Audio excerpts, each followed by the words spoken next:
We've had a solid run since last time. A 0-0 draw against Legia Warsaw in the Champions League. A 3-2 win over Köln. Benziger and Marban scored. A 3-0 win against Olympiacos. Elmas and Martel delivered. And a 2-0 win versus Werder Bremen. Toles Magno and Nkapie on target. Next, it's Köln in the Cup Quarter Final and then Frankfurt in the league. Let's stay sharp. Hello everyone and welcome to episode number 49 of Red Bull KloppBot here on Sean Does FM with Leipzig. I hope you're doing well, coming day off the back of a deadline day where we did sign a couple of youngsters. We'll get that shortly, but we take on Cologne in the DFB Pokal Quarter Final and back up with a Bundesliga clash against Eintracht Frankfurt, where hopefully can hold on to our 8-point gap on top of the Bundesliga. But at the end of last week, did actually suffer our first defeat this season here at RB Leipzig when we did cop a red card in a game against Bayern Munich. So if you did miss that one, I'll leave a link to it over in the top right corner. I have played a couple of games since then in both the Champions League and the Bundesliga. Really look like we should be setting our spot straight through to the round of 16 in the Champions League. Unfortunately, the first game we played off the back of that first defeat this season against Bayern Munich, just a bit of a hangover there for some reason as we took on Legia Warsaw and we suffer a 0-0 draw at home. This was quite a poor result stats-wise. You can see it there through the XG match story. And it's even worse when you go over and have a look at the actual match stats themselves. No idea how we did not win this game, but we didn't. To be here to put out quite a heavy rotation for this game, considering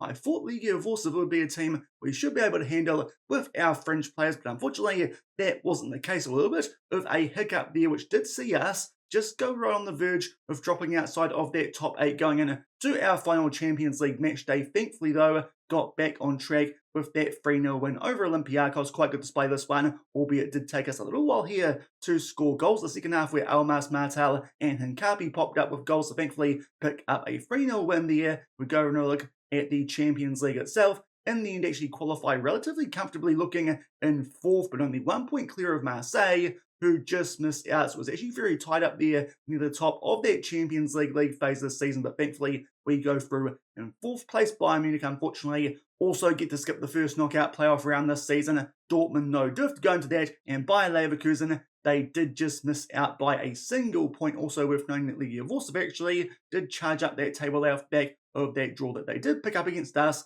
picking up a win on the final match day against Roma of all teams, which nearly saw them drop outside of that 24th place, but they just sneak in there and having a quick look at what's going on in that knockout playoff round. There's the matchups there. If you are interested, we'll take on one of those teams in the round of 16, which I dare say we'll be coming back for in tomorrow's episode. A couple of decent teams in there, obviously so far in the safe. Tottenham actually being quite a good European contender, and also likes of Liverpool, Arsenal, AC Milan, Juventus, of course, Dortmund, they can be a handful at times as well. But to be fair, most teams there, we should hopefully be able to make our way past in the round of 16. But going back to our schedule, 2 games as well in the Bundesliga. Thankfully, eventually got back to winning ways there with that 3-2 win over Cologne, albeit did try and bottle this one either side of half-time. They gave away a goal to Ljubic just before the half, and then Arnold with a penalty with only 15 minutes to go, but thankfully just did enough there to hold on to a 3-2 win thanks to early goals to Benziger and Marban with a first half double and a bit more comfortable against Werder Bremen, albeit quite similar to that Olympiacos game. Took us a while here to score the goals in the last 20 minutes there through Toles Magno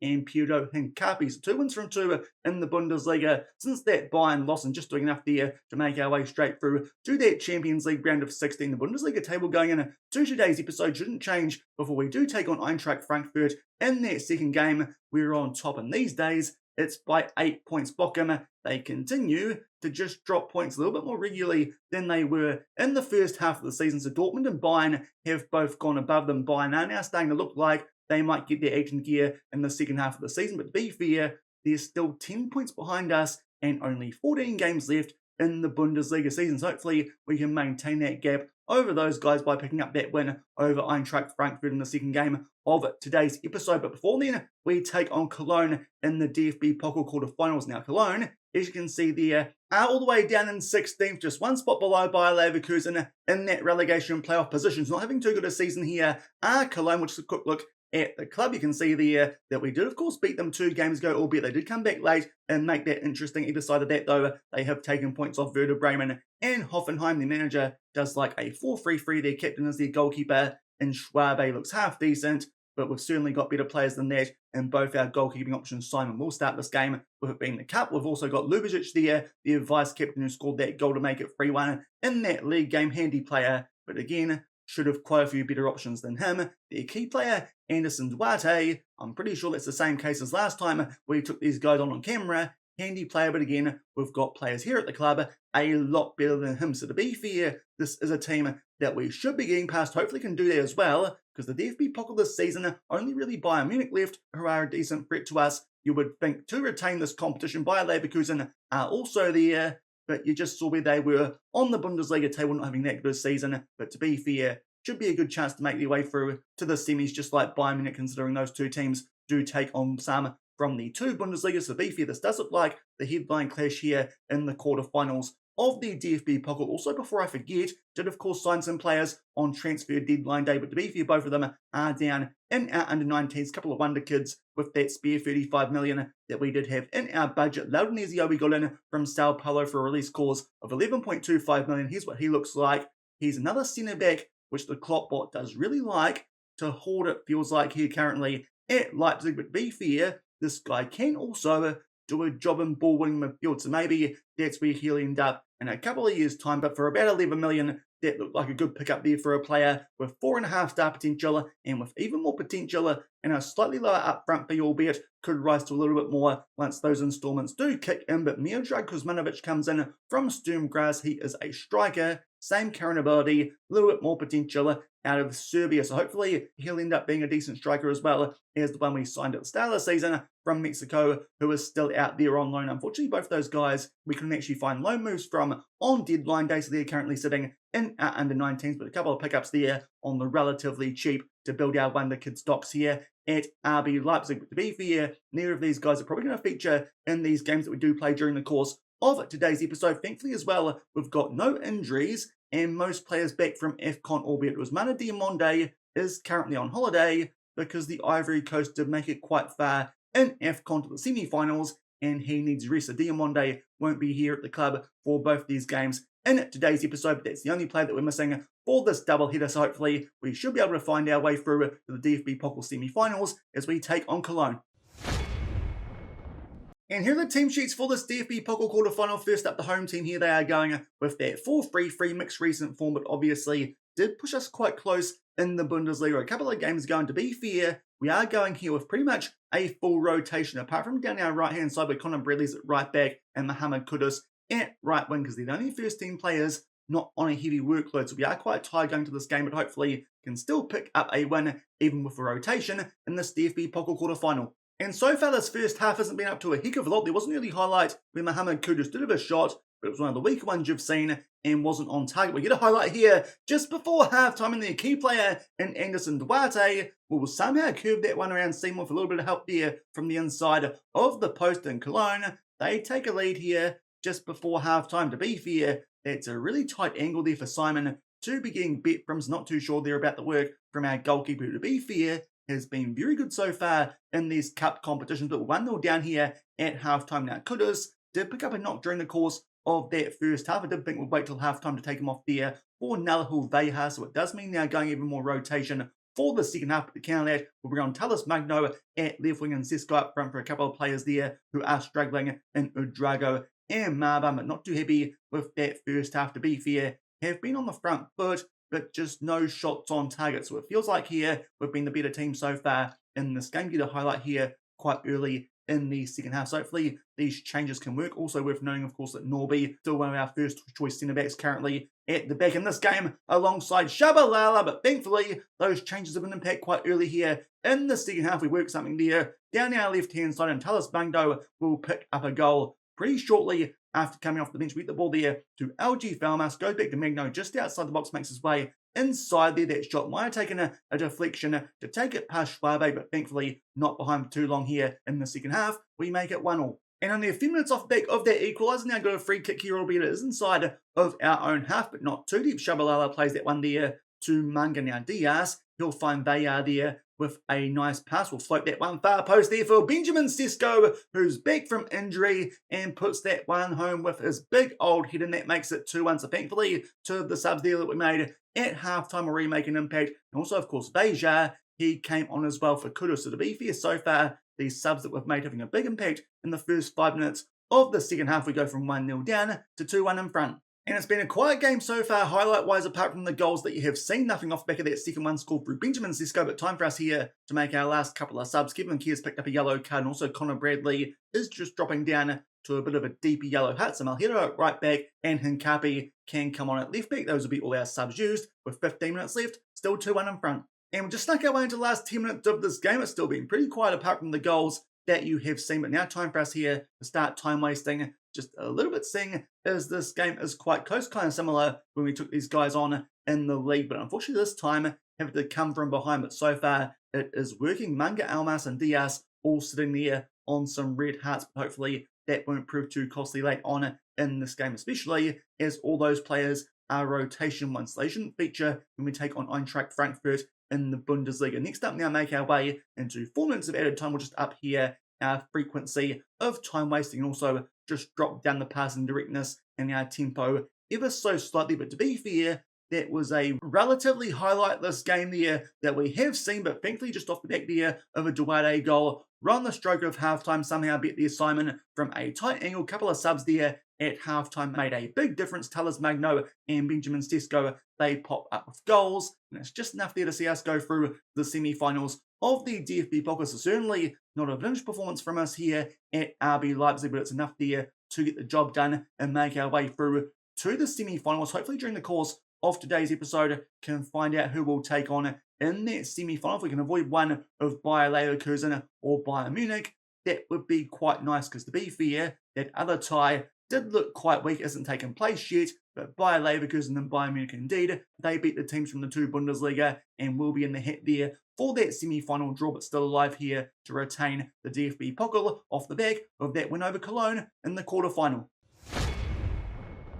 So I think solid's the best way to put that performance first up there in today's episode, making our way through the semi-finals of the DFB Pokal with that 2-1 win over Cologne. Unfortunately, still haven't found out who we're going to be taking on in that semi. It's going to be coming up though in April at some stage. We'll just go over and see what happened in that other quarter-final. And Paderborn from the Free Liga, they did defeat Fortuna Düsseldorf from the 2 Bundesligas. That's definitely the team that we'd like to take on in the semi, but to be fair, at this stage, even if we get them, we have to beat one of Bayer or Bayern in the final. But based on how we're doing in the Bundesliga, you back us so far to hold on to our DFB Pokal as long as we don't get a red card in the final against Bayern Munich or something silly like that, as long as Connor Bradley doesn't do what he did at the end of last week. But next up, we take on Eintracht Frankfurt in the Bundesliga. You saw the table earlier. We're 8 points clear on top. Eintracht Frankfurt are smack bang mid-table, about 20 points behind us there in 9th place. Their recent form too isn't that great. They picked up a win in the Europa League over Rijeka, but around that,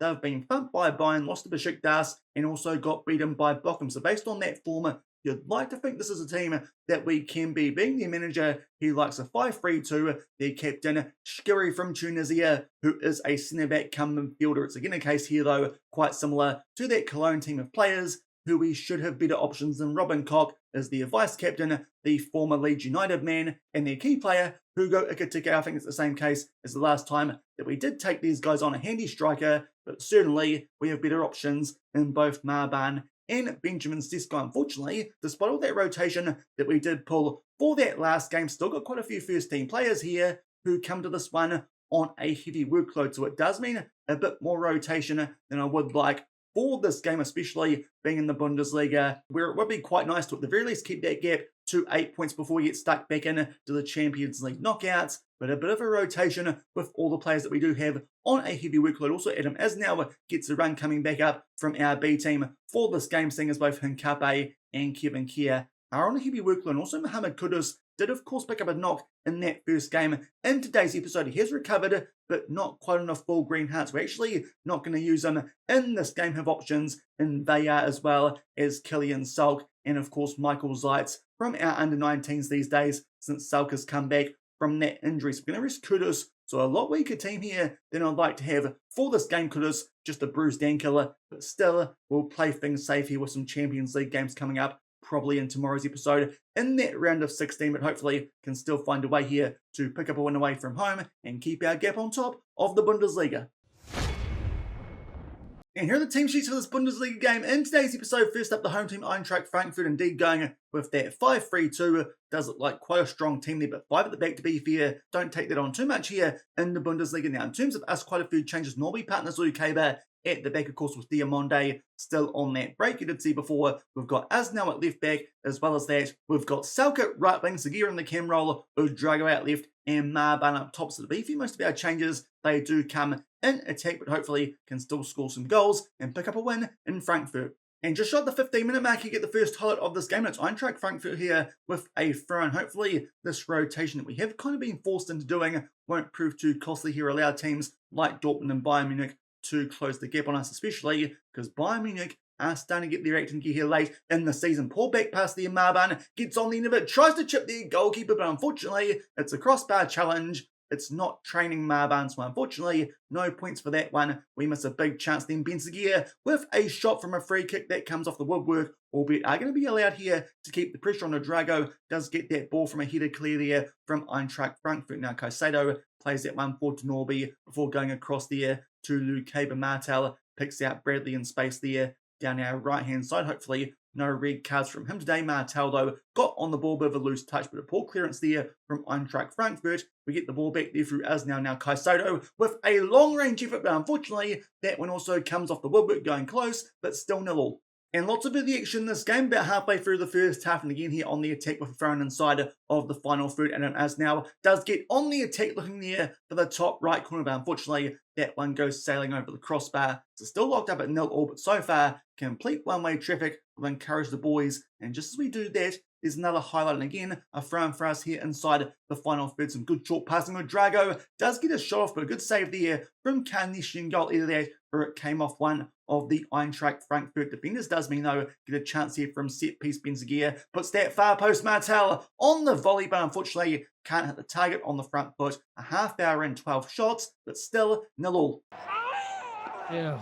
And would you believe it, just as I was wrapping that one up, we've got an injury to Uzziel Marban, hopefully not too serious. Benjamin Sesko on a heavy workload coming into this game, but obviously going to have to bring him on with that injury to Marban. Half hour in, still 0-0. And only a few minutes off the back of that substitution that we were forced into making that injury to Marban, hopefully not too serious, albeit of course, did just sign that young striker, so to be fair, a bit more depth than we previously had, and also Ramsak and Diaz, they can do a job there, but it is Eintracht Frankfurt here who are on the attack. It's very messy at the back, but thankfully Restes got a touch there on that shot from Eintracht Frankfurt. We nearly bottle things there at the back and give them a chance to take a 1-0 lead with really their first attack of the game. Koch there gets his head on the end of that ball, but thankfully it goes a bit too high and still 0-0. But right off the back of that, we do see the goal kick. Hopefully can finally score a goal in this game, because so far well and truly been on the front foot. But the chance that Eintracht Frankfurt did have, they did go quite close from, thankfully there,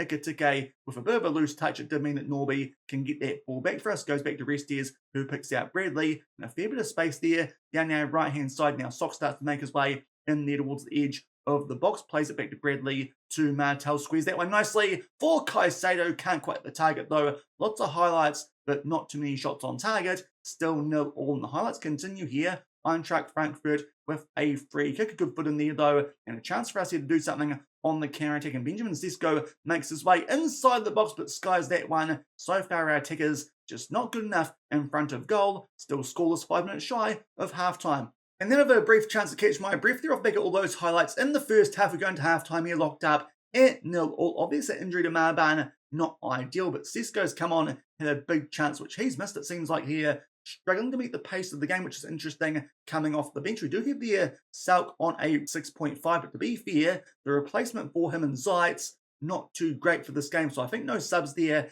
at halftime. We'll try and encourage going in to the second half so far. Well and truly on the front foot. We'll tell our strikers their finishing needs to be better, because so far that feels like the issue. Still scoreless. And we've gone for the hour mark, and unfortunately both our players down our right-hand side haven't improved since half-time. In fact, Bradley having a bit of a stinker out there on a 6.3, so we could bring on Malheiro at right back, but actually is now a bit fresher and is more natural at right back than left back. So maybe Hincapi coming on is a better idea to play left back, and indeed going to have to bring on here Zeitz for Salk. Could dry Malheiro, but we'll see how much longer Asnau lasts there in this game. So a couple of subs with a half hour left, still somehow 0-0. And still no highlights here in the second half. About to make our way into the last 15 minutes of this game with Drago's dropped down to red hat. We'll bring on Diaz instead of young Bedenstad. Definitely a better player there, even though slightly out of position at left wing instead of central attacking midfield. And also of the other options that we do have here on the bench, the only real first teamers are Almas and Malhero. I think Malhero for as now could be the better option there. A bit of a quality upgrade late on in this game. Still well and truly on the front foot, but somehow 0-0. And it's taken till the final 10 minutes of the second half, but finally get a highlight here. And it's a throw and fresh hit again inside the final third. And Hincape works that one there to Martel, goes backwards briefly before finding Castello in a ton of space. Now Malhero to Benzegi, gets that one back, will square that one into the box. Benjamin Sesko takes on the shot from a tight angle, but thankfully can put that one away past Karnishi into the roof of the net there at that near post. And it's taken us 80 minutes, but finally we get a goal here at Eintracht Frankfurt. Fingers crossed we hold on here and can pick up 3 points. Been a big struggle so far for us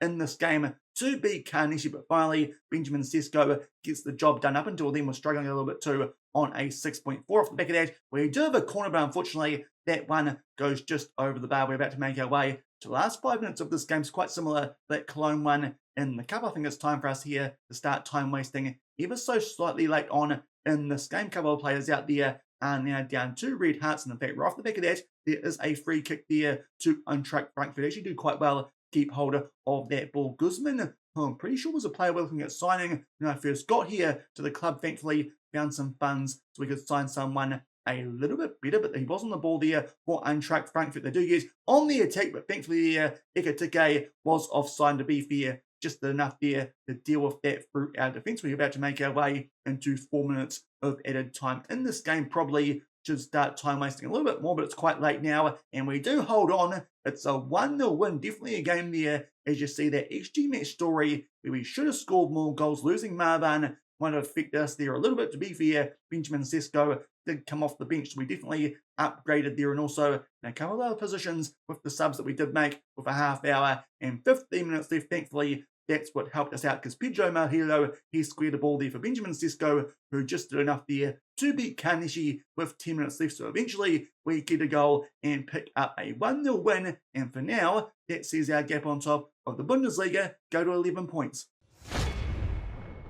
So again, it takes us a while there to score a goal in a Bundesliga game, but thankfully just do enough there to pick up a 1-0 winner over Eintracht Frankfurt. Have gone forward a few days to see some other results on that match week, but of course Uziel Marban forced from the field there with an injury. He'll be gone for a little while. It's a hamstring strain, nothing too serious, but is out for 2 to 4 weeks. So unfortunately, our backup striker, he is going to be missing for the next couple of games that we do play. It does mean that Robert Ramsark makes his way back up from the B team. Now going back over though to the Bundesliga table, and we've actually got a 10-point gap now on top of the table. Just going back here to some results from the Saturday, Bayer Leverkusen somehow found a way to beat Dortmund. So that definitely helps them out there in the relegation battle this season, but it does mean our gap on top of the table goes from 8 points to 10 points. Bayern Munich, they picked up a 2-0 win over 10-man Mainz, so they jump above them into second place. In Bochum, they drop points to Nuremberg. They actually drop outside now of the top 4. Gladbach go above them with a 3-0 win over Hamburg, yet again helped out there by the opposition, getting a red card. So a bit of a shuffle up there and behind us on the Bundesliga table, but it does mean 10 points clear with only 13 games left in the season. Really should be winning the Bundesliga, getting in here at RB Leipzig this season, but Bayern Munich are coming out slate. To be fair, we've already played them both times this season, so you'd like to think we'll pick up maximum points from most games that we've got left in the Bundesliga, as long as we don't drop points around when the Champions League kicks back underway, and we'll come back for that in tomorrow's episode. But if you enjoyed that one, a cup quarterfinal as well as Eintracht Frankfurt in the Bundesliga, then do remember to go down below, leave a thumbs up on the video, and if you haven't done so already and are enjoying the series here on the channel, also make sure to hit that subscribe button and turn that notification bell on as well. Come back tomorrow, I'll have my Leipzig shirt on, then got the local races today. I know 2 days all year that we get those, so that's the reason you've got properly dressed up Sean for this video. We'll come back tomorrow, and I dare say it will be the Champions League round of 16. Not too sure who will get in that round just yet. Got 3 more Bundesliga games that we do have to play in between now and then. To be fair, they all should be wins. Hoffenheim, bottom half of the table. Mainz, smack bang in the middle away from home. Could be a bit tricky. Hanover, rock bottom just before that Champions League first leg. So to be fair, that's quite good scheduling, but I think we'll come back and play that round of 16 tie in the Champions League. Also, did eventually get the draw for the DFB Pokal semi-final. We got Paderborn, so really got quite lucky with that one. It does mean the other semi-final is Bayer Leverkusen versus Bayern Munich. So to be fair, we should be making our way through to another cup final here at RB Leipzig. Could be on here for a domestic triple, considering also got the DFL Super Cup this season, but we'll come back tomorrow and get stuck into the Champions League round of 16. So until then, thank you very much for watching. Keep on keeping on, and I'll see you then. Cheers.